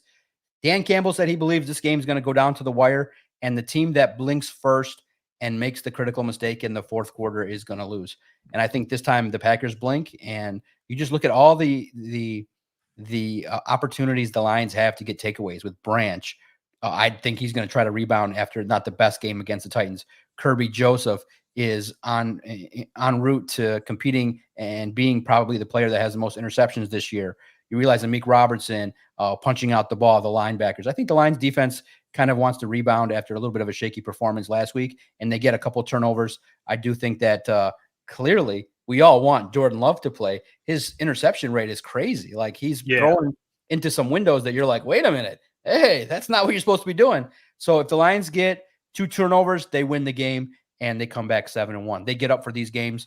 And I kind of have that feel that it may against the Packers go the same way as last year. Lions win there, and maybe they come here and compete a little bit stronger indoors. But man, I can't wait to see this game. 4:25, I think, game. And it'll be a fun opportunity for the Lions. Man, 7-1 sounds good, doesn't it?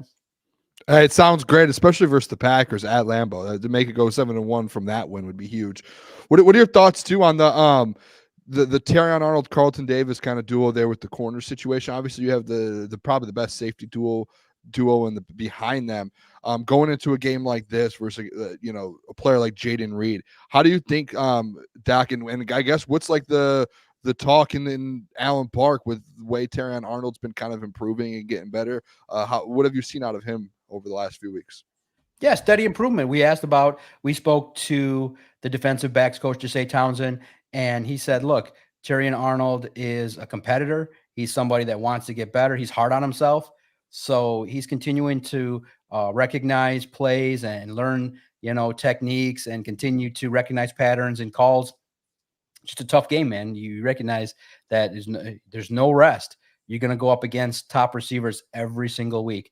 And I think that the Lions, really, I look at it like your offense is that good.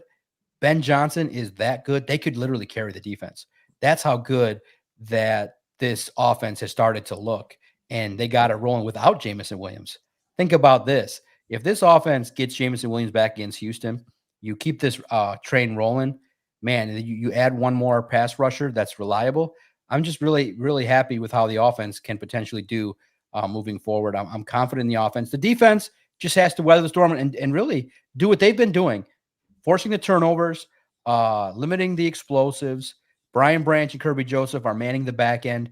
I think the secondary is benefiting from having the opportunity there where you have the athletic Terrion Arnold and you have the wily vet in Carlton Davis, and they play off each other so well. So just continued growth.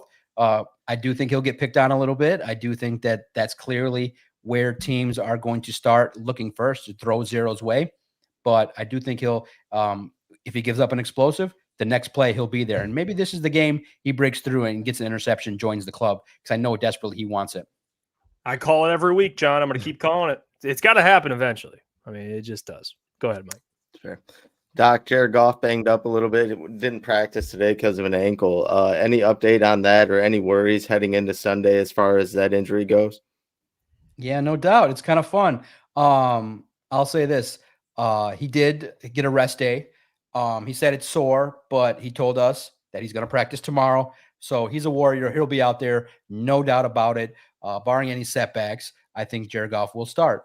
And here's the crazy part about the success. This is the part where I just want to gloat for the crazy 2 months that we've had. I always took offense personally when I would reach out for interviews and just get ignored. I just thought that was the most disrespectful thing you could do to someone. You could just tell me no, and I'd move on. When I first started the project, I'd reach out to guests and they just would ignore me. I'd reach out for credential and it was radio silence. Well, clearly, as I've raised the profile of the site, joining you guys, doing more and more reporting, doing more and more podcasts, more and more videos, over the last 4 weeks, companies are reaching out to me. And it's an amazing experience when Jared Goff's people message you and they're like, hey, something's going on Friday. Can you do something with us? And I said, what? And I said, yeah, here's what we're going to do. So it's in the can. It's breaking it to you guys. I can't tell you what it's about, but something's cool coming Friday, 9 a.m. Jared Goff will be featured on Lines on SI, and something cool will be part of it. And I never in a million years thought, because of the things I've said and how I've conducted myself, that corporations would want to work with me, but everything has been on the up and up. Reporters want to work with me and things like that. So there'll be a Jared Goff Q&A. And I asked some fun questions to the QB1. It'll show up Friday, and then there'll be something cool with it that goes with it. So it's in the hopper. It's getting cooked by my people. Jared Goff. Jared Goff will be featured on the Lions on SI, and you can see more and more. Part of my work every week is doing Q&As. Frank Ragnow, I got a great relationship with this great reporter, Justin Mello. He's a draft guru. He gets these interviews. Companies are blowing up my phone. Clearly, the success has done well, and I'm thankful for you guys. If I could bottle up these last 2 months forever, I would. I sit back, I look at the numbers, and I just say, what the hell is going on here? This is not supposed to happen to me. I'm a regular guy. I'm just like the chat. I actually enjoy sitting in the chat at 9:30 and just hacking it up with the guys that are in the chat. To do this and to be in the mix has been rewarding. For Jared Goff to answer and to be part of this, it was like I said, it was kind of a stamp for me. So I'm excited to share it with everybody. You guys know first, Friday, 9 a.m. ish, it'll pop up. And it's cool. And so, QB1, man, I got to eat my words. There's a chance he could be the reason the Lions win the Super Bowl. He's playing that well. I've been asking everybody, hey, tell me about Goff. What's been going on with him? And this stretch is crazy. Like this stretch that he's got going on with touchdown versus incompletions. He's playing at the level of the best quarterbacks that you can see, with reading the field, knowing what he's supposed to know. Man, like I said, got to eat my words. He got better in 3 years. I thought he was going to be like, that's what he is. He took it upon himself to get better. And I think a guy like Jared Goff, with the support he got from this city, this great city, the Jared Goff chants, I'm never sick of him. I think you should do him at Pistons games from the start to the finish. We heard him. We heard him. We were there Saturday. We heard him. I think he represents what this city's about. He's gritty. Like that guy takes a beating and he's there every single day to do the work. So I can't wait to have the opportunity to hopefully cover him in the Super Bowl. Let's see. He deserves it. He deserves it at the highest level. And let's just hope that the offensive line protects him, because that first play from scrimmage, Taylor Decker, man, that was a little bit rough on Goff.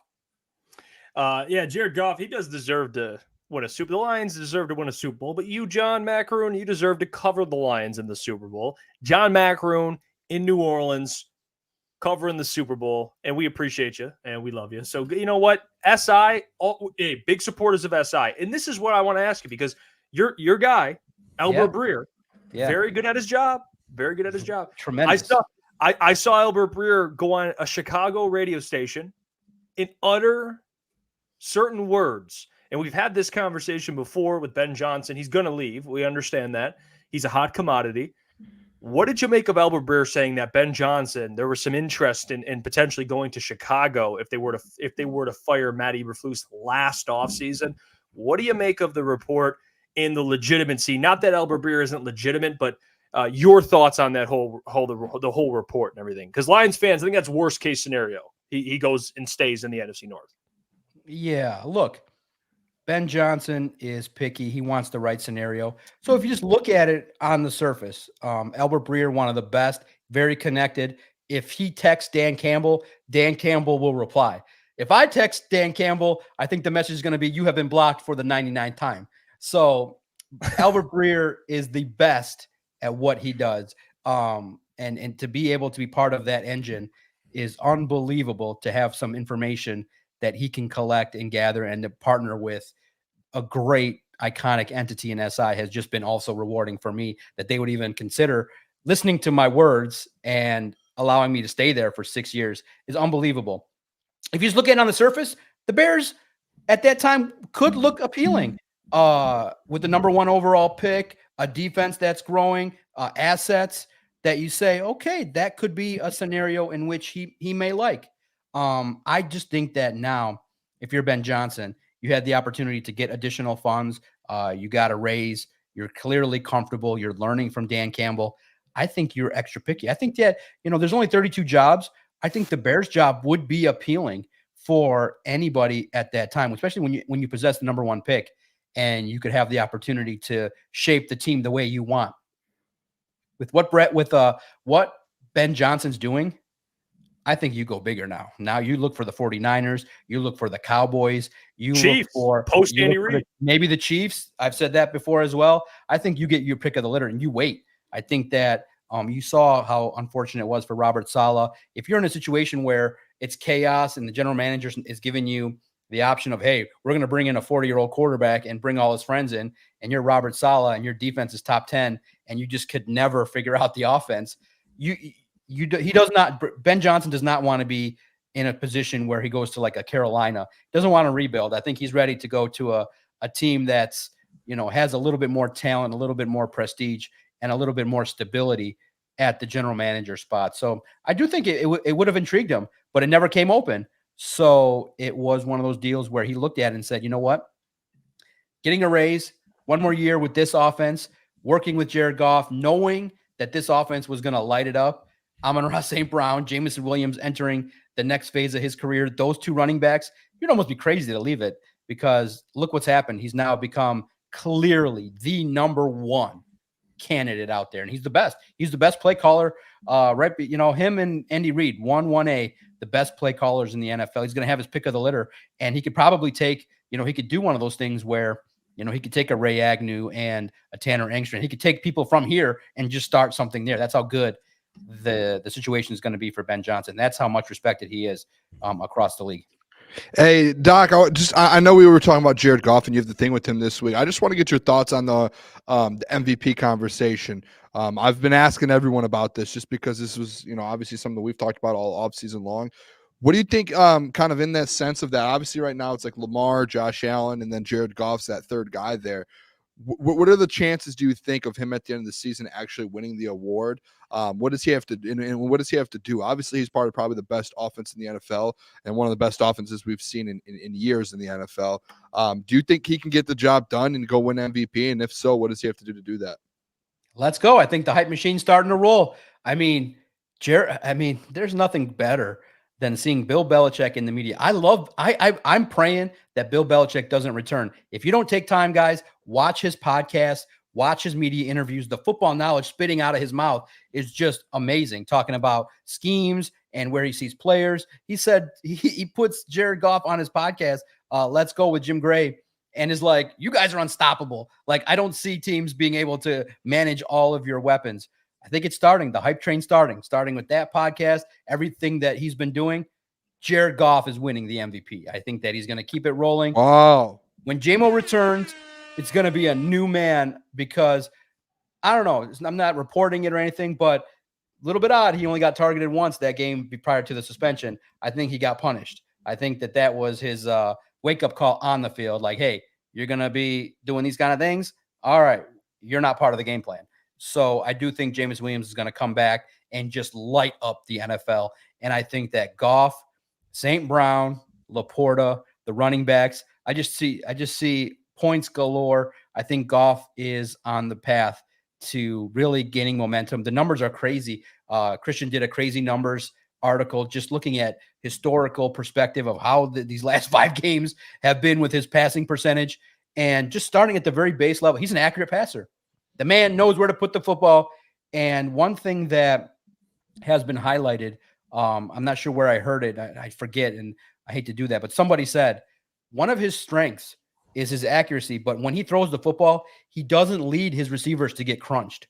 Like, he puts the football in a spot where they're able to kind of get any yards after the catch, but avoid the big disastrous hit. And that's so key for a lot of these players, is to be available, stay healthy, and not have your quarterback put a football in a spot that you're going to get lit up. So he's in his prime. This year, next year is the window. So the professional in me is give Jared Goff as many weapons as he deserves. Give this defense the best chance for this football player to get his Super Bowl. He deserves it more than anybody for what he's been through, for how he was discarded, for how he was viewed, to the work that he put in. He deserves the opportunity. He'll write his own ticket. He could be the quarterback for the next decade if he gets the Super Bowl this year. And I don't know. Like I said, this whiskey's really good. This Lions whiskey neat is not bad on a Wednesday. It loosens you up real fast with 2 ounces. And you're just like, you know what? It has the feeling to me like the stars are aligned, like the Lions have cleansed all their sins from the football gods. And they're just like, whoop, whoop, whoop, whoop, whoop, to all the other teams. Guys, I'm going to say this too. I don't like being, and I am like feeling it from this, but I think the word is schadenfreude when you take joy in the discomfort of others.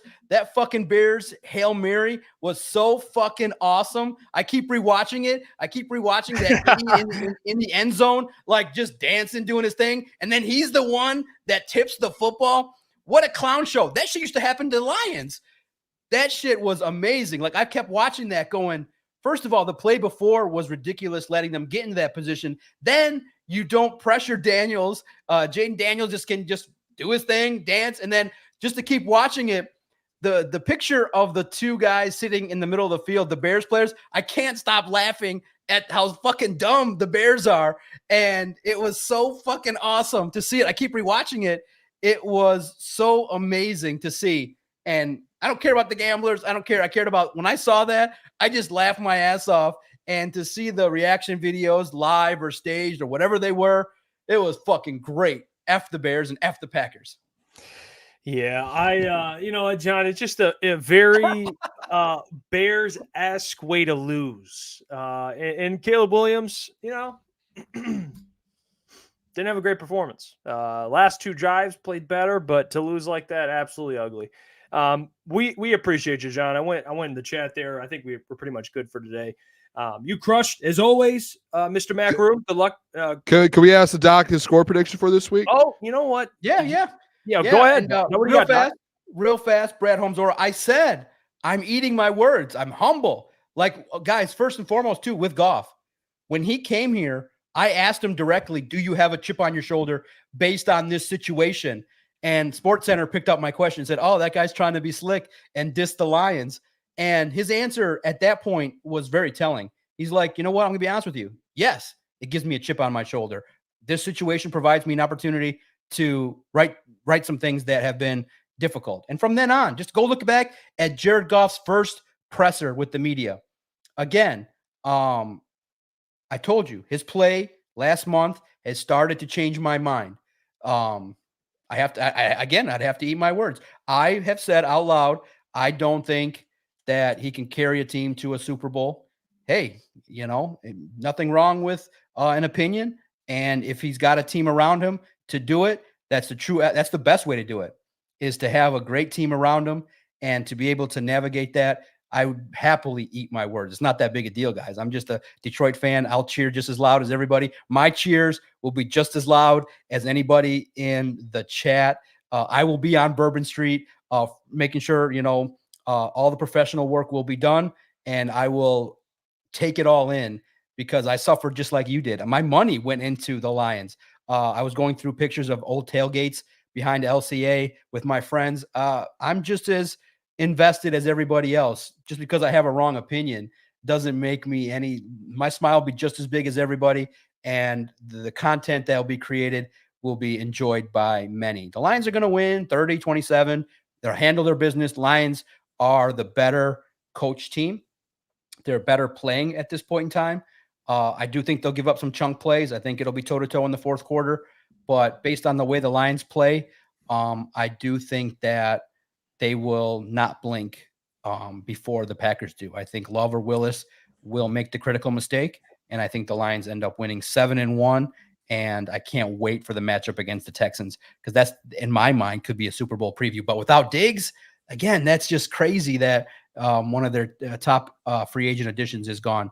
And then, guys, again, and I have to predict it, I don't think it'll be a grand slam trade at the deadline. I can only go by that the request will be too big for a Max Crosby and a Myles Garrett. And I think that their teams will covet them. And I just think it'll be a Za'Darius Smith or a Trey Hendrickson or maybe a Chase Young or maybe, a defensive lineman from the Saints. But at the same token, whatever it is, whatever decision is made, a move will be made. I think that it'll be done meticulously. Brad Holmes is somebody that we can joke around and say, hey, let it ride. But at the same token, for what he's done for Lions fans, for me, to be able to cover a winning team, to be able to talk about, hey, make a move, not make a move. We are legit talking about Super Bowl. We're talking about this football team right now. How do they look compared to the Chiefs? How do they look compared to the Texans? It's the greatest thing ever. And like I said, I'm literally documenting, enjoying this whole season because it has that magical feel. And let's see what happens. It has a feel of a team that, hey, you get your players suspended, hurt, your best player goes down, you weather the storm. That's what Detroit's about. And guys, that's what Dan Campbell said. Eventually, you'll kick us, but the Lions will be the last team standing. And maybe it's 2024. Doc, we got a question here. Two questions actually from the chat. First one, Derek asked, Doc, what's the latest on Taylor Decker? He's had issues the last 2 games. Yeah, I invite you to check out Christian's film review. He looked at Taylor Decker's last 2 games. It's just, as you get older, these young defensive linemen, Arden Key, they've been beating him with speed. And look, he hasn't had his best season, but it's not as bad as people made it out to be. When you give up sacks, it's bad. But at the same token, he is a powerful left tackle. He's very trusted in that organization. And after the initial quarter, he got better in that game against the Titans. But what teams are doing is they're using speed to kind of get around these offensive linemen. And it's just tough, man. You got to give credit to Arden Key for that first play. And at times, look, Taylor Decker is getting a little bit older, and I don't think it's to the level where you replace him. But you definitely want to monitor his play over the next couple of weeks because protecting Goff is as important as possible. Maybe dealing with something that is preventing him from being 100%. But look, nobody's 100% at this point in time. I do think he's good enough. And definitely he stood up in front of the media and said that pass coverage, our pass blocking was not as good as it needs to be. I think he'll rebound. And the next question, Doc, I didn't get your opinion. That gritty Spartan performance, a little scrappy after the game. What'd you make of the big game last Saturday? Oh man. All right. Let me tell you something. That one hurt. No, Doc, let's talk about it. That one hurt. I ranted. It's a preview of Doc and Jock. I spent the first 8 minutes screaming into the microphone. Right from here. I recorded with Adam on Tuesday. I was screaming. I was so mad. First of all, I was devastated. I didn't go. I had a credential. I did not go. I preferred to watch wrestling. I think subconsciously I knew that Michigan had the better players, but I thought that Michigan State did not execute a game plan that was going to give them a chance to win. And for Jonathan Smith to come out in the following days to say, oh, I now understand the nature of this rivalry. The fuck are you talking about? This is the game. This is the game that Spartan fans get up for. The only game that Spartan fans get up for. You didn't give the I taped the game, and like a dumbass, I knew the results. I knew what happened. I was excited when it was the yardage was like 150-1 in the first quarter. Then I sat and watched that game, and I got fucking pissed. They played too high safety. They had no clue when Michigan ran the 2-quarterback set what to do, and they brought the lamest offensive game plan I think I've ever seen. You didn't take advantage of Nick Marsh. You didn't take advantage of the athleticism of Aiden Childs. You're playing fucking too high safety against Orji, who can't throw the fucking football. Jonathan Smith, do you know that it doesn't take a game to recognize that you needed to have your football team play the best that they should play against Michigan? You got curb stomped in the second half. You couldn't handle the momentum of Michigan, and then you get curb stomped after the game. They deserved it. That was embarrassing to Spartan fans. It was not. Look, losing to Michigan, it's going to happen. Michigan State in the last 16 years has won 10. Michigan has won 6. It's a true rivalry. Okay? But when you act like little brother and you go there and you bring a little brother game plan, you fucking pissed off the entire Spartan nation by the way in which you coach that football game. And I don't care if you are if you're new to a rivalry, you went from Oregon and Oregon State. You did not understand, Jonathan Smith, what this rivalry means to Spartan Nation and to what you now understand what it means. No, this is the game. You needed to bring your A+ game plan. You brought a C+ game plan, a C+ defensive game plan. You didn't take advantage of the weapons. You outran Michigan and lost the game. What are you doing? Simple game plan. An idiot like me knows. Who do you got to cover? You got to cover Mullings and Loveland. That's fucking it. That's all they got. That's all they fucking got is 2 guys. And Sharon Moore outcoached Jonathan Smith. You don't understand the passion of the rivalry. That's tough. You don't understand the passion of the rivalry. You can't say that. You just needed to shut up and move on. You cannot say that you now understand how serious it is. It's serious. I was bummed from the time the final score ended until halftime of the Lions game.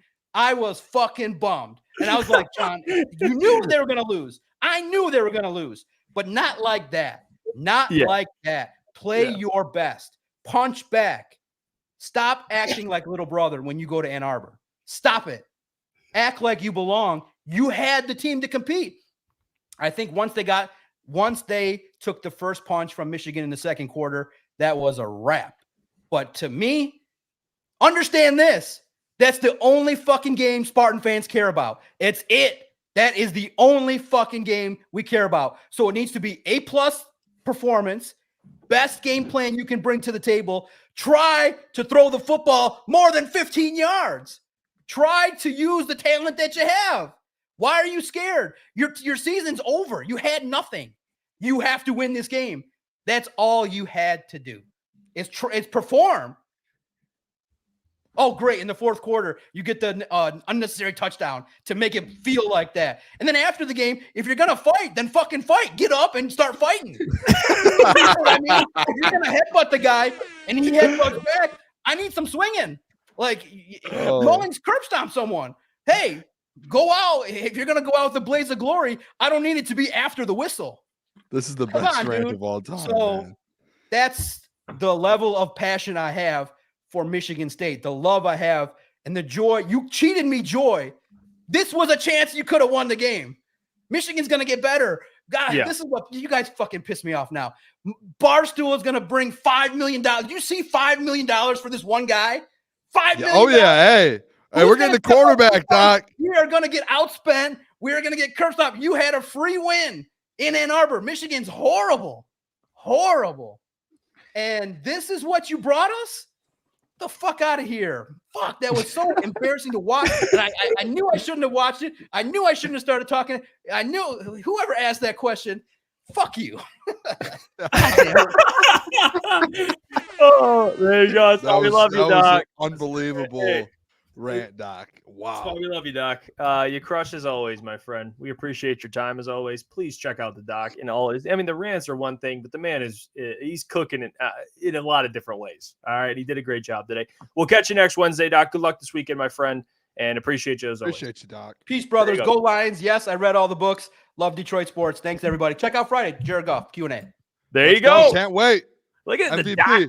Dropping some breaking news. Like he's going to be talking to the starting quarterback Jared Goff. It's me going. It's I'm big excited time. for that. It's big. It's big time for the Doc. It's big time. He's doing some big things. I didn't know. Honestly, shout out to Scratch Golf. I mean, Marco just opened up a door there. That we didn't know was. That was. I didn't know how passionate the Doc was. I mean, I know he's went to state fan, but man, yeah, wasn't expecting that. Yeah, the fuck you to Marco is a little unnecessary. I mean, that was out of nowhere. Caught it stray there. You know, tough. Going though a little bit. Hey, by the way, boys, we have some breaking news. What?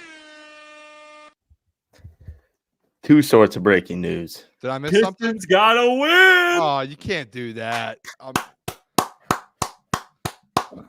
What's your breaking news, huh? Hey, guess what? The Red Wings are getting smacked. By the way, I know I just pissed off like probably 80% of our chat by doing that. Yeah, I went to Twitter instantly. Like, what did I miss during Doc's rant? I'm sorry. But hey, Pistons 1-5, 1-4, 1-4. Hey, don't let them get hot. Don't let them get hot now. You know, don't let them get hot. Isaiah Stewart, Mike, highest plus minus on the court. Just saying. This guy. Yeah, good for him. I mean, the Phillies lineup was fully healthy. I think it would be a different story, but hey, you need to start somewhere. It's a big win. Yeah. They actually played somewhat well in the fourth quarter. They started to blow it there for a little bit. They Are we gonna back. what you just said, a good win? That would, I mean, they played a G League team with Tyrese Maxey. Like, you won a game you're supposed to win, Boone. It's a good win. I guess so. Because if they lost, what would you be saying? You lost to a G League team. Like, but my point isn't that it's like, yeah, they won, but it's like, let's not act like this is like, okay, well, like it's all right. They got okay. They finally took they only need 34 more of them to get 35. Yeah. Or Jeff's got a pinpoint at. So honestly, guys, I might have to, maybe I'll talk to get like a countdown, like a 35 win countdown, like a checklist. It's like 35 boxes, and every day we update it, or whenever they play, if they win, like we're gonna pull that up on the show like once a month. Yeah, how fast we can get to 35 here. I mean, I'm just saying. I used to love it when the Pistons were in the finals in 2004 when they had the spray paint, and they would spray paint the X. Dude, I remember when I was a kid and when they were in the finals about to win it, like every night I was just like, I want like stay up to watch them do that every game. Right. It was the best thing ever. And then it's like the last joy that we have ever. That's honestly my final memory of being good with the Pistons is them spray painting the X's and winning a championship. And then ever since then, it's just been torture, pain, and just corruptness in that organization. Yeah. Sorry, they got to win. That's good. And by the way, people in the chat, it's on me. All right, for the breaking news. You can't do that. I'm excited. I'm excited. And by the way, 2004, great time, great period in time. Pistons were relevant. A couple years later, the Red Wings won. It's been some years. You know, we got to get back to that point now. Lions are good. We need the Pistons and the Red Wings to be good. You know, that's what we Can I ask a question? Tigers are in the playoffs. Yeah, shout out to the Gritty Tigers, man. Can I just ask a question when we're talking Detroit? It's in the prep. I just want to get your guys' feelings because I was tuned into Easy and Spenny today, and they brought it up, and Easy had the biggest rant, and he worked himself up into I thought Easy was going to die on air today about the Ben Johnson stuff. Like, I'll say that, and I said that I made a video about it, spoke on my thoughts. I'll just kind of reiterate what I said in the video. I think it is the worst case scenario. If he goes, I want to get your feeling on that. It is DEFCON 5 maybe is like aggressive, but like DEFCON 3, like it's dude, I think you could almost say 5. I think it's almost for like the Chicago Bears. Yeah. And you have to game plan. You have to you're game planning for Ben's offense, and guess what? Ben knows what you guys do best already. Like, you don't think he's going to be communicating and sitting in meetings with his defensive coordinator being like, yeah, we know I know every player on that team. Offensively, especially, but I know what they're going to look like Tanner Engstrand if he stays. I taught him everything he knows. Like this, it would be a disaster if he went to Chicago.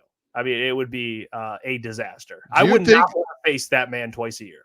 Do you think there's something in his mind where he is just like, I wouldn't do that to Detroit? Like, he's just like, I know, like, I don't know. Like, they say that that was the job he wanted.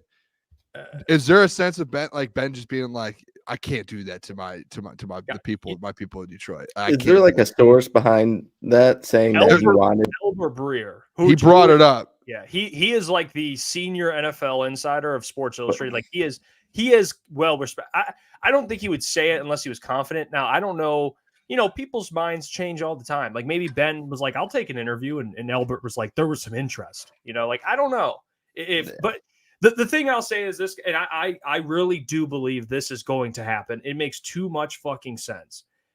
Ben Johnson for sure is going to stay in Detroit and go take a job with the Kansas City Chiefs. That is what he's going to do. That's what you think? I almost want to. You want and I just don't think Andy Reid's done anytime soon. No insider Jeff, but it's happening. It makes too much sense. Andy Reid's got what 2 years max in the league. Like he's getting up there in age. I don't know though. Like Andy Reid, unless he wants to coach till he's damn near like 80. But there's going to be a time where Andy Reid's like, I've won a bunch of Super Bowls. I'm going to hang it up. I think they would bring in a Ben Johnson. Like I think that would be for sure. You go from the best play caller to the best like OC play caller, like and then with Pat Mahomes, like I don't know. That'd be scary. You get to go to Kansas City, like that's a great organization. It is. Like, yeah, it's probably the best case scenario. I just don't think Andy Reid I think he still has 2 or 3 years. Like I don't think Andy Reid's gonna hang it up in their prime. But Ben can just in the middle of a dynasty hang out. But I don't know. Ben, 3 years, Boone, for sure. I think he at least goes. I would say 3. Like if you're in the middle of a dynasty, like especially as a coach, like you look at Steve Kerr. I know Steve Kerr's not old like Andy, but when you're in the middle, like Phil Jackson, that's a good example because he was old through some of those, like the Lake, like he was getting up there. But like you just don't walk away from him just like that. Like you're with Patrick Mahomes, you stick that thing out for a couple years and let that ride out. Like I would more realistically to me, like for Ben Johnson, like the Chicago one makes all the sense in the world because of the players that they have, how young they are, the defense they have, Caleb Williams, like that makes all of the sense in the world. Another one, and I know this is another tough one for Lions fans. I don't see Mike McCarthy in Dallas next year. And Jerry Jones is going to at some point have to take a step back and be like, all right, I'll let someone else take the reins here. And maybe they actually get a real GM next year. And maybe that Ben Johnson says the Cowboys is a pretty attractive job. Like that's one you take over the Bears, even though I just think the Dallas Cowboys. And I think if you know Jerry Jones takes a step back and you maybe get an actual GM in there. Now that's just I think there's the same amount of chance of that happening than you saying Ben's staying here for Andy Reid. I think it's just the same. Oh no. Because I'll tell you, I'll say this about the Dallas Cowboys. There is no chance in hell that Jerry will ever step back until he's in a coffin. Like there is that is going to be his. I agree with that. Don't you feel there's been all right, we've seen Jerry make bad mistakes. I don't know how you guys feel, but through this year, this has been the most pressure and most hate and everything that he has gotten in Dallas. Like no one likes him right now. And they showed him on screen during the Dallas game the other night. He looked like he was literally already dead almost. Like he did not look good. And it looks like he's just going through it because he has so much pressure on him. And people are finally getting to that point where they're like, Mark McCarthy will be fired. Yeah, and I think McCarthy will be fired, but I think there's going to be a push in Dallas for someone to go to Jerry and be like, hey, I know you own the team, but like this is not it. And if that happens this offseason and I'm Ben, I'm like, the Dallas Cowboys, the name, if Jerry maybe actually hires a legit GM, why not go in with someone that Ben Johnson wants? Or Chris Pugh just put in there, Philadelphia Eagles with Nick Sirianni. Well, that's the two. So here's where I'm at with it. And the reason why I disagree is because I think with the Dallas thing is because Ben's been around Brad and Dan and they're so tight knit. I think, and he sees the ownership. He's looking for like a steady top down organization. Yeah. I think, and that's why I think Kansas City check mark. I think Philly check mark because the ownership's great. Howie Roseman's one of the best GMs. He can just step in. Him and Howie would get along. He would have a great team. Like the owners are great. Philly, they'll spend. Like they're willing to spend. They're really cool. They let the guys handle football. Like Jerry, I don't know. I think Ben would be like, see the dynamic between Dan and Brad and Sheila and be like, I'm gonna go basically work for Jerry and his son. Like I don't know, and I get your point about the GM, but I don't think they'll bring in a GM. I think he's gonna keep Stephen Jones as the GM. Like I know it sounds ridiculous. Yeah. That's just how I see it. Like they're so stubborn. Jerry wants to win his way, like We're winning my way because if Jerry hires a GM, guess what? He admits he's been wrong. He's wrong. He's made the bet. He's so fucking stubborn. I don't know. And I don't know about like the Jags, the Bengals, like again, like tough ownership, dude. Like same with the Raiders. I think there's just too much unknown with Dallas. Kind of like you said, you want like a structural organization. If you're going to lead the Lions, where everything is, kind of perfect for you, it's a perfect situation right now. The Bengals have an outdoor practice facility. They have not even built a damn. They are so cheap. The Bengals. It's so sad how cheap that ownership is. And then Jacksonville is a fucking dumpster fire. So I don't know. There's probably only a couple. That's why I mentioned the Kansas City thing. I don't know. There's other jobs too, but it would have to have some stability, I think, for him to leave. Like there would have to be some like stability in the organization. Like Las Vegas would be, oh my God, like dumb as hell. I don't think he would do that either. Because really, Al Davis, and then you got what quarterback? Yeah, and maybe if they get Shedeur, maybe. But I'm just interested to see. He's not going somewhere without a quarterback that's already a household name, or he's a prospect to be a household name. Doesn't that scare you with Caleb Williams? Oh, yeah. I don't want him to go, dude. Chicago. I don't want him in the NFC. I don't really want him in the NFC. Period. Like AFC. I agree. I go to AFC. Go do something else, man. I mean, I don't know. I don't even know if it's this year he leaves, but. I see people mentioning Buffalo, like you meant, and we talked about this, Boone, like Sean McDermott, like they're winning games. I don't know. That's the thing is I thought Buffalo, and I've said it before, I knew they were going to win their division. I just thought it was maybe 10 or 11 wins. And if they end up dropping, in the first round of the playoffs, then maybe you look at Sean McDermott and say, it's not it. Like, I think the Eagles is like an actual, the Sirianni. Yeah, I think that actually might end up being something to where Sirianni, is let go at some point. Like they have another big bump in their road and they're like, all right, we're moving on. And if I'm Ben Johnson, you're looking at Philadelphia, you're like, that's a great team, great organization and team to go to. So I wouldn't be shocked if he ends up in Philly. We have to see how the year plays out. It's been actually kind of weird. Like with all these teams' records, like a lot of good teams have been have bad records and a lot of bad teams have been winning games. So it's hard to even tell what jobs are going to be open right now.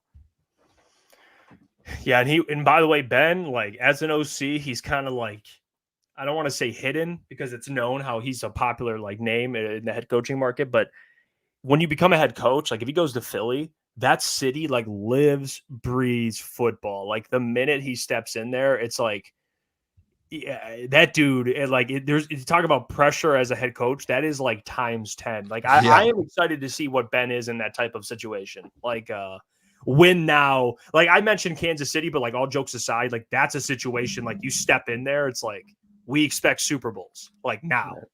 He's like Detroit, he's just kind of cooking up plays, having a blast, like they're winning a ton of games. Once you get into these other teams, it's like, all right, buddy, Lombardi now, give me a trophy. I have a bold prediction. I don't know if it's bold. I haven't heard it yet. Let me hear it.